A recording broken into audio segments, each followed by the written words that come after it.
কি বলছিলাম? ফিলিস্তিন ইস্যু। ফিলিস্তিন ইস্যুতে আগে আমাদের জানতে হবে এই জায়গার গুরুত্বটা কত, এই জায়গার মহত্বটা কত। তাহলে আমরা এই আয়াত, এই ইতিহাস, এগুলোতে বোঝা গেল যে এটা কত মহৎ এবং মহান জায়গা। এবং বর্তমান পৃথিবীর তাহলে তিনটে ধর্মের পবিত্র স্থান হলো এই জায়গাটা। মুসলমানদেরও পবিত্র স্থান, খ্রিস্টানদেরও পবিত্র স্থান, ইহুদিদেরও পবিত্র স্থান। এবং এই জন্য ওমর রাদিয়াল্লাহু তাআলা আনহু যখন জেরুজালেম বিজয় করে, না খ্রিস্টানদের জায়গায় নামাজ পড়েছে না ইহুদিদের জায়গায় নামাজ পড়েছে। উনিও খুব বুদ্ধিমান ছিলেন, চৌকস ছিলেন। তো এই মহান জায়গা আমাদের হাতছাড়া হয়ে গেল। আমাদের বাপদাদারা যখন হজের সফরে যেত, মক্কা তো নামাজ পড়তো, মদিনাতে নামাজ পড়তো, মসজিদ আকসাতে নামাজ পড়তো। আর আমরা 70-80 বছর থেকে কোনো মুসলমান, বাইরের কোনো মুসলমান মসজিদ আকসায় নামাজ পড়তে যেতে পাইনি। তাহলে মসজিদে আকসার নামাজ থেকে আল্লাহ আমাদের বঞ্চিত রেখেছে, এটা আমাদের জন্য আযাব। লা তুসাদ্দুর রিহাল ইল্লা সালাসা। পৃথিবীর একমাত্র 3টে জায়গায় ইবাদতের জন্য যাওয়া নেকির কাজ। আর পৃথিবীর কোনো জায়গায় ইবাদতের উদ্দেশ্যে গেলে গুনাহ হয়। ধরেন কেউ যদি মনে করে যে আমি আল্লাহর নবীর কবর জিয়ারত করতে বাংলাদেশ থেকে মদিনা যাব, গুনাহগার হবে। বুঝেন? কিন্তু আপনি এখান থেকে পাসপোর্ট করলেন, ভিসা করলেন, আপনার নিয়ত আল্লাহর নবীর কবর জিয়ারত করবো, গুনাহগার। এই নিয়তে যে আল্লাহর নবীর কবর জিয়ারত করলে আমি বেশি কোনো নেকি পেতে পারি। নিয়ত কি হতে হবে? 3টে জায়গায় ইবাদতের জন্য যাওয়া যায়। 1 মক্কার মসজিদে হারাম, 2 মদিনার মসজিদে নববী। মসজিদ নববীতে চলে এসেছি, তাই এখানে আল্লাহর নবীর কবর আছে, তাই একটু জিয়ারতটা করে নিই, এটাতে সমস্যা নেই। কিন্তু নিয়ত মসজিদে নববী। আর আরেকটা জায়গা, সেটা মসজিদে আকসা, যেখানে ইবাদত করার উদ্দেশ্যে সফর করলে নেকি হবে, যেখানে সালাত আদায়ের উদ্দেশ্যে সফর করলে নেকি হবে। কিন্তু আমরা কিন্তু সেই সালাতের নেকি থেকে বঞ্চিত, আল্লাহ বঞ্চিত করে রেখেছে। তাহলে এই সম্মান আল্লাহ আমাদের পূর্ববর্তীদের দিয়েছে। কেন দিয়েছে? ওমর রাদিয়াল্লাহু তাআলা যেদিন, তাহলে এই প্রবলেমের সমাধান হয়ে যাবে। ওমর রাদিয়াল্লাহু তাআলা যেদিন জেরুজালেম বিজয় করবেন, তখন আবু উবাইদা ইবনুল জাররাহ 4000 সাহাবী সহ 12000 সৈন্য নিয়ে জেরুজালেম ঘেরাও করে আছে। প্রায় 1 মাস থেকে ঘেরাও চলতেছে, রক্তপাত চায় না। পাদ্রীরা বলল, ঠিক আছে, আমরা শেষ পর্যন্ত আত্মসমর্পণ করতে রাজি আছি, চাবি হস্তান্তর করতে রাজি আছি, আমিরুল মুমিনিন খলিফাতুল মুসলিমিন আসতে হবে। আমাদের বইয়ে যার ভবিষ্যৎবাণী করা আছে সে আবু উবাইদা ইবনুল জাররাহ নয়। এখন তোমাদের যে প্রধান সেনাপতি, সে ওই ব্যক্তি নয় যার হাতে আমরা চাবি হস্তান্তর করব। আমাদের ধর্মীয় বইয়ে এগুলো লেখা নাই, তবে একজনের কথা লেখা আছে, তাকে আসতে হবে, তাকে আমরা যাচাই করব। তা আমিরুল মুমিনিন খলিফাতুল মুসলিমিনের কাছে চিঠি লেখা হলো। উনি আসলেন, যখন উনি জেরুজালেমে প্রবেশ করছেন, তখন উনি উটের রশি ধরে টানছেন। এটা কিন্তু 1200 কিলোমিটারের পথ, মদিনা থেকে রওনা দিয়ে ফিলিস্তিনের জেরুজালেম 1200 কিলোমিটার পথ উটের পথে আসছেন। তো 2 জন মিলে ভাগ করে নিয়েছে চাকরের সাথে। তো যখন ঢুকছেন তখন তার পালিতে তিনি রশি ধরে টানছেন এবং জামা কাপড় জীর্ণ শীর্ণ। তো যেহেতু এই বিজয়টা একটা বড় বিজয়, কেননা রোমান এম্পায়ারের সবচেয়ে বড় তীর্থস্থল বিজয় হচ্ছে, এই জন্য হাজার হাজার পাদ্রী আছে। তা আবু উবাইদা ইবনুল জাররাহ হন্তদন্ত হয়ে ছুটে এসে বলছে, আজকে তো অপমান হয়ে গেলাম আমরা, আপনি হচ্ছেন আমাদের আমির, আমাদের খলিফা, আপনার এই অবস্থা দিয়ে আমাদের হাসি ঠাট্টা করবে। ওমর রাদিয়াল্লাহু তাআলা বলছে, এই কথা তুমি বাদে অন্য কেউ বললে কষ্ট পেতাম না, কিন্তু তুমি বলাতে কষ্ট পেলাম। আমরা ছিলাম মরুভূমির রাখাল, দুনিয়ার কেউ চিনত না। জাহিলি যুগে আমি ওমর, আমাকে কেউ চিনত না। আর আজকে আমি ওমর অর্ধ পৃথিবীর শাসক, আবার রোমান এম্পায়ারের সবচেয়ে বড় তীর্থস্থান আমি ওমর বিজয় করতেছি। তো তোমরা কি মনে করছো এটা জামা কাপড়, পোশাক আশাক, স্টাইল আর এই সমস্ত এগুলো কিছু দিয়ে অর্জন করেছি? না। আ'আজ্জানাল্লাহু বিল ইসলাম, ইসলাম এবং কোরআনের অনুসরণ আল্লাহ আমাদেরকে সম্মান দিয়েছে। আল্লাহু আকবার। পৃথিবীর ইতিহাসের কোন যুদ্ধে মুসলমানেরা শক্তি ক্ষমতা দিয়ে বিজয় অর্জন করে। আজকে মুসলমানদের কাছে যে ক্ষমতা আছে, যে শক্তি আছে, তার সিকি ক্ষমতা খোলাফায়ে রাশিদিনের আমলে মুসলমানদের কাছে ছিল না। তার সিকি ক্ষমতা সুলতান মোহাম্মদ আল ফাতেহ, যিনি তুরস্ক বিজয় করেছেন, তার কাছে ছিল না। সুলতান সালাহুদ্দিন আইয়ুবী, তার কাছে ছিল না। সিকি ক্ষমতা ছিল না। আজকের মুসলমানদের যে ক্ষমতা আছে, আজকের পাকিস্তানের যে ক্ষমতা আছে, বাংলাদেশের যে ক্ষমতা আছে, সৌদি আরব, তুরস্ক, মালয়েশিয়ার যে ক্ষমতা আছে, এর একটা দেশের যে ক্ষমতা, তার সিকি ক্ষমতা খোলাফায়ে রাশিদিনের আমলে ছিল না। তাহলে প্রত্যেকটা যুদ্ধে মুসলমানের সংখ্যা কম, প্রত্যেকটা যুদ্ধে বিপরীত পক্ষের যোদ্ধার সংখ্যা বেশি। খালিদ বিন ওয়ালিদ মুতার যুদ্ধে কয়েক লক্ষ রোমান এম্পায়ারের বিরুদ্ধে যুদ্ধ করেছে, মাত্র কয়েক হাজার সৈন্য নিয়ে। তাহলে মুসলমানরা ক্ষমতা দিয়ে বিজয় অর্জন করেনি, মুসলমানরা বিজয় অর্জন করেছে তাকওয়া, পরহেজগারিতা, আল্লাহ ভরসা দিয়ে। আজকে মুসলমানদের কাছে ক্ষমতা আছে, কিন্তু আসল জিনিসটাই নাই। এই আসল জিনিসটা যে হারিয়ে গেছে, এটা আমি বহু বক্তব্যে বলেছি। আজকেও বক্তব্য যেহেতু দীর্ঘায়িত করবো না, সংক্ষিপ্ত করে নিয়ে আসি, একটু সারমর্ম বলি যে মুসলমানেরা সেই জায়গাটা হারিয়ে ফেলেছে। সেটা কি? আজকের মুসলমানেরা হচ্ছে আজকের যুগের বানু ইসরাইল। ওই যুগের বানু ইসরাইলদের কথা আলামতের সাথে এই যুগের বানু ইসরাইলের কথা আমরা মিল আছে। ওই যুগের বানু ইসরাইলদের কথা কি বলছে আল্লাহ? ওয়াইজ নাজ্জাইনাকুম মিন আলি ফিরআউন ইয়াসুমুনাকুম সুআল আযাব ইউযাববিহুনা আবনাকুম ওয়া ইয়াসতাহয়ুনা নিসাআকুম। স্মরণ করো সেই দিনের কথা, যেই দিন ফেরাউন তোমাদের ছেলে সন্তানদের জবাই করতো, মেয়ে সন্তানদের বাঁচিয়ে দিত। তাহলে এটা 4000 বছর আগে ফেরাউন বানু ইসরাইলদের সাথে করতো। আজ 4000 বছর পরে আজকের যুগের ফেরাউন এর চেয়ে জঘন্য কাজ করতেছে, ছেলেকেও মারতেছে, মেয়েকেও মারতেছে। গত 1.5 বছরে 50,000 হত্যা করেছে। তাহলে একটা মিল যে ওই যুগে বানু ইসরাইলদের যা লেভেল ছিল আজকের যুগে আমাদের তাই লেভেল। ওই যুগের ফেরাউন, এই যুগের ফেরাউন। 2 নম্বর মিল হচ্ছে চরিত্রে। ওই যুগের বানু ইসরাইলের চরিত্রের মিলটা দেখেন। ওই যুগের বানু ইসরাইলরা চোখের সামনে দেখলো, আল্লাহ বলছে ওই ফারাকনা বিকুমুল বাহরা, আমি যখন সমুদ্রকে বিদীর্ণ করে দিলাম আর মুসার বানু ইসরাইলদের জন্য রাস্তা তৈরি করে দিলাম, একটা না 12টা রাস্তা, 5 5 10 তার সাথে 2, 12টা রাস্তা তৈরি করে দিলাম। তো ফেরাউনকে চোখের সামনে ডুবতে দেখার পরও বানু ইসরাইলেরা মুসা আলাইহিস সালামকে বলছে লান নুমিনা লাকা হাত্তা নারাল্লাহ জাহরা, মুসা তোমার উপর ঈমান আনয়ন করবো না যতদিন না তোমার আল্লাহকে সচক্ষে না দেখছি। বলে নাউজুবিল্লাহ। আরে তোরা তো এখনই দেখলি তোদের সামনে ফেরাউন ডুবে মরলো। কোন ফেরাউন? যে ফেরাউন তোদের ছেলে সন্তানদের জবাই করতো, সে ডুবে মরলো। তাহলে তোরা কোন লজ্জায় বলি যে আল্লাহকে না দেখলে ঈমান আনয়ন করবো না? 2, যেহেতু লোহিত সাগর পার হওয়ার পর এই অঞ্চলটা হচ্ছে মরুভূমি, তো পানির কোনো ব্যবস্থা নেই, সাগরের পানি লবণাক্ত। তখন বানু ইসরাঈলরা মুসা আলাইহিস সালামকে বলছে ওয়াইজ ইসতাসকা মুসা লিকাওমি ফাকুলনা যরিব বিআসাকাল হাজার ফানফাজারাত মিনহু ইসনাতা আশারাতা আইনা, মুসা পানির ব্যবস্থা করে দাও। আল্লাহ তো ফেরাউনকে ডুবিয়ে দিল, খাবার নাই, পানি নাই, পানির ব্যবস্থা করো। মুসা আলাইহিস সালামকে আল্লাহ বলছে মুসা তোমার হাতের লাঠি পাথরে আঘাত করো। মুসা আলাইহিস সালাম লাঠি পাথরে আঘাত করলো, মরুভূমিতে পাথর ফেটে পানি বের হতে লাগলো। আল্লাহু আকবার। এবং আল্লাহ বলছে তাও একটা দুটো নয়, 12টা ঝর্ণা তৈরি হলো। 12টা ঝর্ণা। রাস্তা পার হওয়ার সময় যেমন 12টা রাস্তা তৈরি হয়েছিল সমুদ্র পার হওয়ার সময়, এখন ঝর্ণা তৈরি হওয়ার সময় 12টা তৈরি হলো। খাবার কই? আল্লাহ বললো ঠিক আছে আমি জান্নাত থেকে খাবার পাঠাচ্ছি, মরুভূমিতে তো আর খাবার হবে না, এখানে লোহিত সাগর, ওই পারে তো ফেরাউন আর তার ফেরাউন মারা গেছে, কিন্তু ফেরাউনের সৈন্যবাহিনী মিশরে আছেই, আর এখানে মরুভূমি, তাহলে খাবার কোত্থেকে আসবে? জান্নাত থেকে। খাবারের নাম কি? মান্না সালোয়া। সব মুফাসসিরিনে কেরাম মান্না সালোয়ার ব্যাখ্যা দিতে গিয়ে লিখেছে আজকের পৃথিবীর যেটা সবচেয়ে দামি মাশরুম, তার সাথে পাখির গোস্ত। তো আমি রিসার্চ করে দেখলাম যে আজকের পৃথিবীর যেটা সবচেয়ে দামি মাশরুম, যেটার কথা কোরআনে বলা আছে মান্না সালোয়া, সেই মাশরুমের বর্তমান বাংলাদেশি টাকায় 1 কেজি মাশরুমের দাম 4 থেকে 5 লক্ষ টাকা। তাহলে যেই মাশরুমের 1 কেজির দাম 4 থেকে 5 লক্ষ টাকা, ওটা জান্নাত থেকে আসতো, তার সাথে পাখির গোস্ত আসতো। এইটা ভক্ষণ করতো তারা, পাথর থেকে ঝর্ণা বের হতো। এরপরও বানু ইসরাঈল মুসা আলাইহিস সালামকে বলছে যে লান নাসবিরা আলা তুআমিন ওয়াহিদ ফাদউ লানা রাব্বাক, এক খাবার আমাদের ভালো লাগে না, তোমার আল্লাহকে বলো এই মরুভূমির মধ্যে থেকে পেঁয়াজ, ডাল, আদা, রসুন বের করে দিতে। তো এই যে বানু ইসরাঈলের স্বভাব, তখন মুসা আলাইহিস সালাম বললো যে ঠিক আছে, তুমি যদি আদা, ডাল, চাল, রসুন চাও, তাহলে এই মরুভূমি পার হলেই সুজলা সুফলা শস্য শ্যামলা বাংলাদেশের মতো একটা ভূমি আছে, তার নাম ফিলিস্তিন, প্রচুর জাইতুন আবাদ হয়, যুদ্ধ করে বিজয় করো। তখন এই বানু ইসরাঈল বলছে যে বানু ইসরাঈল চোখের সামনে ফেরাউনকে ডুবতে দেখলো, যেই বানু ইসরাঈল দেখছে চোখের সামনে মরুভূমিতে পাথর ফেটে ঝর্ণা বের হচ্ছে, যে বানু ইসরাঈল দেখছে প্রতিদিন জান্নাত থেকে খাবার আসতেছে, সেই বানু ইসরাঈল বললো ইযহাব আনতা ওয়া রাব্বুকা ফাকাতিলা, মুসা তুমি আর তোমার আল্লাহ গিয়ে যুদ্ধ করো, আমরা যুদ্ধ করতে পারবো না। বলেন নাউজুবিল্লাহ। আচ্ছা, আপনারা কি জানেন যে এই বানু ইসরাঈলের জন্য 12টা ঝর্ণা কেন তৈরি হয়েছিল? 12টা রাস্তা কেন তৈরি হয়েছিল? এরা ইউসুফ আলাইহিস সালামের 12 ভাইয়ের বংশধর, এরা ইয়াকুব আলাইহিস সালামের 12 সন্তানের বংশধর, এরা নবীদের সন্তান, এরা ইব্রাহিমের সন্তান, ইসহাকের সন্তান, ইয়াকুবের সন্তান, ইউসুফের ভাই। ইউসুফ আলাইহিস সালামের মৃত্যুর 300 বছর পর মুসা আলাইহিস সালাম এসেছে। সব রক্ত, সেম রক্ত, ইব্রাহিম আলাইহিস সালামের রক্ত, ইসহাক আলাইহিস সালামের রক্ত, ইয়াকুব আলাইহিস সালামের রক্ত। তাহলে নবীর সন্তানেরা বলতেছে যে আল্লাহকে যতক্ষণ দেখবো না ততক্ষণ ঈমান আনয়ন করবো না। নবীর সন্তানেরা বলতেছে তুমি আর তোমার আল্লাহকে যুদ্ধ করো। তাহলে কিভাবে নবীর সন্তানেরা এতটা সংকীর্ণ মনা হয়ে গেল, এতটা ধোঁকাবাজ, এতটা মুনাফিক, এতটা সঠতাপূর্ণ হয়ে গেল কেমন? তো আমি যে বলেছি যে আজকের যুগের মুসলমানেরা বানু ইসরাঈল, তার জন্য আমি 2টা দলিল দিয়েছি। আল্লাহ বানু ইসরাঈলের এত লম্বা ঘটনা কোরআনে কেন বলবেন? কোরআনে একটা কথাও ফেলে দেওয়ার নয়।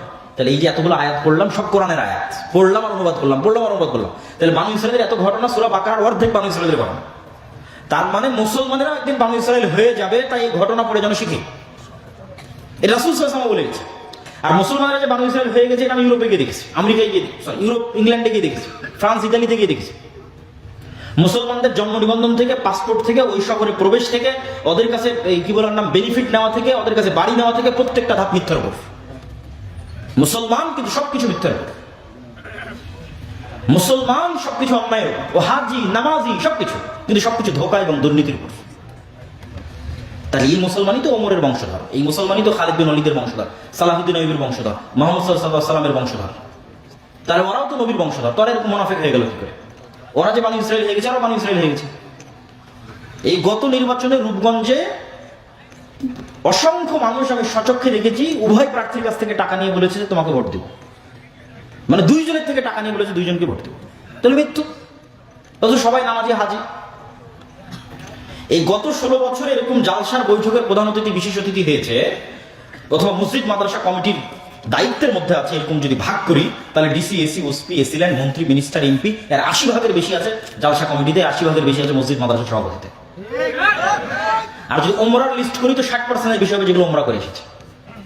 আর তাহাজ্জুদের নামাজ তো সবাই পড়তো, কিন্তু নিজ নিজ দায়িত্বের জায়গায় সব মিথ্যুক, অন্যায়কারী, ধোঁকাবাজ, মুনাফিক, মানুষের হক মেরে খায়।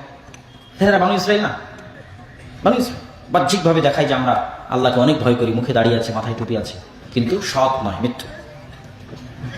এবং এটা শুধু তাদের ক্ষেত্রে নয়, আম জনসাধারণের ক্ষেত্রে দেখেন যে আম জনসাধারণ তার বোনকে বাপের সম্পত্তিতে ভাগ দিবে, ভাগ দিতে গিয়ে ন্যায় করেনি, হয় ভাগ বুঝিয়েই দেয়নি, অথবা বুঝে দেওয়ার ক্ষেত্রে যেটা জমি ভালো, যেটা উঁচু, যেটা দামি ওটা নিজে নিয়েছে, যেটা পানিতে ডুবে আছে, নদীতে আছে, চরে আছে, ওটা বোনকে দিয়েছে। তাহলে সে নামাজি, হাজি, ওমরাকারী, কিন্তু তার চরিত্র দেখেন বানু ইসরাইলের মতো মিথ্যুক, মুনাফিক, ধোঁকাবাজ, দুর্নীতিবাজ। সে হাজি, নামাজি, ওমরাকারী, কিন্তু মেয়েকে যখন বিয়ে দিতে যাচ্ছে তখন ঠিকই ডিমান্ড নিচ্ছে, তখন ঠিকই যৌতুক দাবি করে বসতেছে। তাহলে এই যে আপনি যৌতুক দাবি করতেছেন মেয়ের পরিবারের কাছে, এটা হচ্ছে আপনি জেনে শুনে মেয়ে এবং মেয়ের পরিবারের উপর জুলুম করতেছেন, অন্যায় করতেছেন, তথা আপনি মিথ্যা, ধোঁকা এবং অন্যায়ের উপর প্রতিষ্ঠিত আছেন। এখন কারণ উত্তর কি, যে ওরা নবীর সন্তান হয়ে এরকম হয়ে গেল, আর আমরাও উম্মতে মুহাম্মদ এরকম হয়ে গেলাম, দুইজনই আমরা বানু ইসরাইলদের মতো হয়ে গেলাম, আমরাও নবীর সন্তান, আমরাও সম্মানিত। ঘটনা কি? ঘটনা হচ্ছে ইউসুফ আলাইহিসসালামের মৃত্যুর পর যখন ফেরাউনরা ক্ষমতা নিল, তখন যেহেতু ইউসুফ আলাইহিসসালামও আগের সরকারের ক্ষমতার জোট সঙ্গী ছিল, মন্ত্রী ছিল, ইউসুফ আলাইহিসসালামের ভাইয়েরাও বড় বড় মন্ত্রী, মিনিস্টার, বিভিন্ন পদে ছিল। তখন পরের ফেরাউন যখন ক্ষমতায় আসলো, এরা বললো আগের সরকারের রাজারা যেমন আমার শত্রু, আগের সরকারকে যারা সাপোর্ট দিয়েছে এরাও আমাদের শত্রু, এদেরকে ধরার মার। তো এইটা বাড়লো আরো কেন? যে কোনো পাদ্রী, যে কোনো জ্যোতিষী, যে কোনো জাদুকর, ওই সময় জাদুরও খুব চর্চা ছিল, এসে বলতো ফেরাউন তোমার ক্ষমতা যদি ধ্বংস হয় এই বানু ইসরাইলদের হাতে ধ্বংস হয়ে যাবে। তখন মাথা আরো গরম হয়ে গেল যে 300 বছরের জুলুমের স্টিম রোলার চললো বানু ইসরাইলদের উপর। তো গোলামিতে বানু ইসরাইলদের স্বভাব নষ্ট হয়ে গেল। গোলামিতে যে স্বভাব নষ্ট হয় তার প্র্যাকটিক্যাল উদাহরণ দিই। ধরেন আমি মনি, আমার দুটো গোলাম আছে, আমি এই একটা রুটি ওই গোলামরা 2-3 দিন থেকে না খেয়ে আছে দিয়ে দিলাম, তোরা মারামারি করে নিয়ে গেলাম, তখন ওরা একটা রুটি নিয়ে মারামারি লেগে যাবে। একটা রুটির জন্য মিথ্যা বলবে, একটা রুটির জন্য ধোকা দিবে, একটা রুটির জন্য দুর্নীতি করবে, একটা রুটির জন্য মারবে। তাহলে গোলামের নেচার তৈরি হচ্ছে যে গোলাম খাবার নিয়ে কাড়াকাড়ি করে, এবং খাবার নিয়ে কাড়াকাড়ি করতে গিয়ে মিথ্যা বলে, টাকা নিয়ে কাড়াকাড়ি করে, টাকা নিয়ে কাড়াকাড়ি করতে গিয়ে মিথ্যা বলে, দুর্নীতি করে একটা টাকার জন্য। এটা গোলামের নেচার। তো এরকম পালিয়ে লুকিয়ে এরকম চুরি চামারি দুর্নীতি ধোকা করতে বাধ্য হয়ে গেছে 300 বছর। এই জন্য মুসা আলাইহিস সালামকে আল্লাহর বানু ইসরাইলদের সাথে মানুষ করেনি। আল্লাহ জানতেন মুসাকেও যদি বানু ইসরাইলদের সাথে রাখি ইও তো গোলামের মতো পালিয়ে বেড়াবে, তাহলে সেও যদি গোলামের মতো পালিয়ে বেড়াতে এত স্বভাব চরিত্র নষ্ট হয়ে যাবে, ও মিথ্যা বলা শিখবে, দুর্নীতি করা শিখবে, তো নেতা হতে পারবে না, নবী হতে পারবে না। তখন আল্লাহ কি করলেন, মুসা আলাইহিস সালামকে তুলে রাজার বাড়িতে পাঠিয়ে দিলেন। রাজা ফেরাউন, ফেরাউনের বাড়িতে রাজপুত্র, অ্যাজ এ প্রিন্স, রাজপুত্র হিসেবে মুসা আলাইহিস সালাম মানুষ হয়েছে। মানে টাকা পয়সা খাদ্য এগুলো নিয়ে মারামারি কাড়াকাড়ি গোলামি মিথ্যা ধোকা এগুলো চতুর্পাশ সীমানার মধ্যে নাই। তাহলে স্বাধীন আত্মমর্যাদা সম্পন্ন হিসেবে মুসা আলাইহিস সালাম বড় হয়েছে। এই জন্য মুসা আলাইহিস সালাম যেই দিন দেখছে যে ফেরাউনের একটা লোক বানু ইসরায়েলের একটা লোককে অত্যাচার করছে, তো মুসা আলাইহিস সালাম যদি বানু ইসরায়েলের সাথে বড় হতো, বলতো আরে এটা তো আমরা দেখে আসছি জন্মের পর থেকে এরকম জুলুম হয়, কিন্তু গোলাম, আমার বাপ মা 14 গোষ্ঠী গোলাম, দেখে কি আর মানা করে কি, কিন্তু উনি তো স্বাধীন, জুলুম সহ্য করতে পারেনি, একদিন জুলুম দেখেছে, এক থাপ্পড়ে অন দ্য স্পট জালেমকে হত্যা করে দিয়েছে। কেননা উনি স্বাধীন। এই জন্য ওনার সাথে বানু ইসরায়েলের মিলেনি, বানু ইসরায়েলের গোলামি করতে করতে সংকীর্ণ মনে হয়েছে। তো আমাদের মতো আজকের যুগের মুসলমানদের সকল সমস্যা হচ্ছে সারা পৃথিবীর মুসলমানেরা প্রায় 200 বছর ইউরোপিয়ানদের উপনিবেশ ছিল। ভারত পাকিস্তান বাংলাদেশের মুসলমানেরা ব্রিটিশদের গোলাম ছিল 190 বছর। যেই জমি এখন সিএএসএ আরএস পর্চায় আপনার নামে খাজনা কাটছেন, এই জমিতে খাজনা কাটতো জমিদারের নামে, জমির মালিকানাই ছিল না। নীল চাষ করে পিটিয়ে আদায় করা হতো গোলাম। তখন একটা টাকার জন্য মিথ্যা বলা, একটা টাকার জন্য দুর্নীতি করা, একটা টাকার জন্য কাড়াকাড়ি করা, যেহেতু গোলাম, চাকরি নাই, তো গোলামি করতে করতে করতে করতে রক্তের মধ্যে মিথ্যা ধোঁকা দুর্নীতি ঢুকে গেছে। ঠিক ওই যুগের বানু ইসরায়েলের মধ্যে যেভাবে ঢুকে গেছে।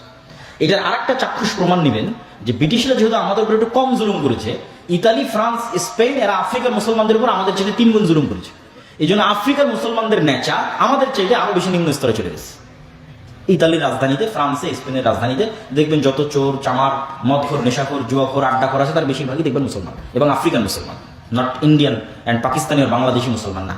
এবং বাংলাদেশি ইন্ডিয়ান পাকিস্তানি মুসলমানদের চেয়ে ওদের নেচার আরো নিম্ন স্তরে চলে গেছে। কেননা ওদের উপর জুলুমটা, গোলামিটা ছিল আরো ভয়ঙ্কর, আরো ভয়াবহ। ফ্রান্স, স্পেন এবং ইতালির জুলুম, অত্যাচার। তাহলে এই ফিলিস্তিন ইস্যুর সারমর্ম হচ্ছে বর্তমান যুগের মুসলমানরা বানু ইসরাইল। বর্তমান যুগের মুসলমানদের মূল্য বর্তমান পৃথিবীতে বসবাস করা একটা পশু প্রাণীর মতো নয়। 3 নাম্বার, বর্তমান যুগের মুসলমানদের স্বভাব চরিত্র নামকা অবস্থায় বাহ্যিকভাবে ইসলামের সবকিছু ঠিক আছে, কিন্তু ভেতর থেকে মিথ্যুক, ধোকাবাজ, দুর্নীতিবাজ, মিথ্যার উপর প্রতিষ্ঠিত, নেতৃত্বের গুণ নাই। এগুলো গোলামীর গুণ। নেতা কখনো মিথ্যা বলা জানে না। আবু সুফিয়ান কাফের মুশরিক, কিন্তু মিথ্যা বলা জানতো না। মোহাম্মদ সাল্লাল্লাহু আলাইহি ওয়াসাল্লামের নামও মিথ্যা বলেনি। বাদশাহ হিরাক্লিয়াসের দরবারে জেরুজালেমে বসে মোহাম্মদ সাল্লাল্লাহু আলাইহি ওয়াসাল্লাম মিথ্যা বলেন। আবু সুফিয়ান তখন কাফের মুশরিক, কেন মিথ্যা বললে নেতা হওয়া যায় না। এবং বর্তমান পৃথিবীর 2টা সিস্টেম আমাদেরকে গোলাম রাখার জন্য, মানে ব্রিটিশরা তো আমাদের ছেড়ে চলে গেছে, তাহলে কেন আমরা স্বাধীন হতে পারছি না? স্বাধীন হতে পারছি না মানে স্বাধীন মানুষের নেচার, স্বাধীন মানুষের যে চরিত্র সেটা আমার মধ্যে আসতেছে না কেন? একটা আত্মমর্যাদাবোধ সম্পূর্ণ মানুষের চরিত্র আমার মধ্যে আসতেছে না কেন? 2টা জিনিস ব্রিটিশরা, ইহুদিরা মিলে সারা পৃথিবীতে চালু রেখেছে আমাদের মধ্যে গোলামীর স্বভাব অব্যাহত রাখার জন্য। একটার নাম গণতন্ত্র আর একটার নাম সুদ। এই ফিলিস্তিন ইস্যুর সমাধান হলো এই 2টাতে, একটার নাম গণতন্ত্র, একটার নাম সুদ। গণতন্ত্র এমন এক জিনিস যেখানে মিথ্যা না বললে আপনি রাজনীতি করতেই পারবেন না, মিথ্যা বলতেই হবে। আপনারা যেমন চোখের সামনে দেখেছেন গত 16 বছরের মিথ্যা, এখন আবার দেখছেন যে গণতন্ত্রের নামে কত রকমের মিথ্যা কথা চলতেছে। গত 16 বছর যেমন দেখেছেন চাঁদাবাজি, এখনো দেখতেছেন একই চাঁদাবাজি, শুধু মানুষ পরিবর্তন হয়েছে, দল পরিবর্তন হয়েছে, কিন্তু ওই ধোঁকাবাজি, দুর্নীতি তার জায়গায় ঠিক আছে। এইটা গণতন্ত্র টিকিয়ে রাখে। গণতন্ত্র এই ধোঁকাবাজির সিস্টেম, এই মিথ্যার সিস্টেম, এই জিনিসগুলোকে টিকিয়ে রাখে। 2, সুদ কিভাবে মিথ্যাকে টিকিয়ে রাখে? রাসূল সাল্লাল্লাহু আলাইহি ওয়াসাল্লাম দোয়া করলে বলে আল্লাহুম্মা নাউযুবিকা মিনাল মা'সামি ওয়াল মাগরাম, আল্লাহ কর্জ থেকে বাঁচতে চাই, গুনাহ থেকে বাঁচতে চাই। সাহাবীরা জিজ্ঞেস করছে আল্লাহ নবী এত কেন কর্জ থেকে বাঁচতে চান? আল্লাহ নবী বলছে যখন মানুষ কর্জ নেওয়া শুরু করে মিথ্যা বলা শুরু করে। বলো, যখন মানুষ কর্জ নেওয়া শুরু করে মিথ্যা বলা শুরু করে। এখন এই মনাকাশা, সাহাপাড়া, চাপাই, শিবগঞ্জ, কানসাট একটা বাড়ি খুঁজে নিয়ে এসে দেন যে বাড়িতে কিস্তির লোন নাই, আর একটা বাড়ি খুঁজে নিয়ে এসে দেন যে বাড়িতে কিস্তির লোন আছে অথচ একদিনও মিথ্যা বলেনি। মানে এমন একটা বাড়ি খুঁজে নিয়ে এসে দিবেন যে বাড়িতে কিস্তির লোন আছে কিন্তু একদিনও মিথ্যা বলেনি। আল্লাহ নবী বলেছে, আল্লাহ নবী লোন থেকে বাঁচতে চান কেন? লোন নেওয়া শুরু করলে মিথ্যা বলা শুরু হয়। কেন? আল্লাহ নবী জানেন মিথ্যা বললে নেতা হওয়া যায় না। আপনি আপনার বোনকে যে সম্পত্তি বুঝিয়ে দেননি ন্যায়ের সাথে, ওর থেকে মাপ নিয়ে আপনি জান্নাতে যেতে পারবেন, কিন্তু উপরে যিনি আল্লাহ আছেন তিনি কোনোদিন মনে করবে না যে এই মানুষটাকে রাষ্ট্রের নেতা বানানো যায়, কোনোদিন মনে করবে না। আপনি নেতা হওয়ার অযোগ্য, ক্ষমা চাই জান্নাতে যেতে পারেন। মিথ্যা বললে, দুর্নীতি করলে, ধোঁকা দিলে, অসৎ হলে নেতা হওয়া যায় না। তাহলে আমাদের স্বভাবের মধ্যে গোলামি আছে, গোলামীর স্বভাবের কারণে আমরা গোলাম আছি। তাহলে আগে স্বাধীনের স্বভাব অর্জন করতে হবে, মানে একটা স্বাধীন ব্যক্তিত্ব সম্পন্ন মানুষ কোন স্বভাবের হয় সেটা অর্জন করতে হবে। এই জন্য আল্লামা ইকবাল বলেছে, 3য় পয়েন্টে যাওয়ার আগে এই পয়েন্টটাই বক্তব্য দিয়ে শেষ করব। আল্লামা ইকবাল তার বক্তব্যের মধ্যে বলেছে, কবিতার মধ্যে বলেছে, সাবাক ফিরসে পর সাদাকাত কা, শুজাআত কা, আদালত কা, লিয়া জায়েগা তুঝসে কাম, দুনিয়া কি ইমামত কা। মুসলমানরা তোমাদের মধ্যে নামাজ আছে, সঠিক আকীদা আছে, আমল আছে, হজ আছে, উমরা আছে, গোটা রমজানে রোজা রাখলে, সাহারি করলে, ইফতারি করলে, ঈদ পালন করলে, ফিতরা দিলে, সব কিছু আছে। নাই কি? তোমরা সত্য বলা জানো না, তোমাদের মধ্যে সাহসিকতা নাই, তোমাদের মধ্যে ন্যায়পরায়ণতা নাই। তোমরা নতুন করে সত্য বলা শিখো, ন্যায়পরায়ণতা প্রতিষ্ঠা করা শিখো, সাহসী হও, আল্লাহ তোমাদেরকে পুনরায় দুনিয়ার নেতা বানিয়ে দিবে। আল্লাহু আকবার। এই জিনিসটা মুসলমানদের নাই, সারা পৃথিবীতে মুসলমানদের নাই। এটা মুসলমানদের নিয়ে আসতে হবে। সব নবী ছিলেন সত্যবাদী, সব নবী ছিলেন ন্যায়পরায়ণ, জন্মগত। ন্যায়পরায়ণ সত্যবাদী করার জন্যই মুসা আলাইহিস সালামকে ফিরআউনের বাড়িতে পাঠানো হয়েছে, বনী ইসরাঈলদের সাথে রাখা হয়।